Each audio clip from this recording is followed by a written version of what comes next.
আসসালামু আলাইকুম বন্ধুরা, আজকের আমরা স্ল্যাবটা কংক্রিট করলাম। তো রেডিমিক্সের সাহায্যে কী করে কংক্রিট ওপরে উঠাচ্ছি সেটা আপনাদের কাছে তুলে ধরলাম। যদি ভালো লেগে থাকে কমেন্ট শেয়ার করবে এবং জানাবে, কমেন্ট করে জানাবে।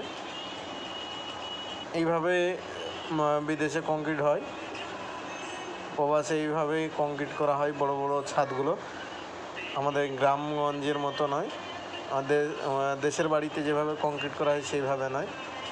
এখানে বড় বড় ছাদগুলো এই রেডিমিক্সের সাহায্যে কংক্রিট করা হয়। এই মেশিনের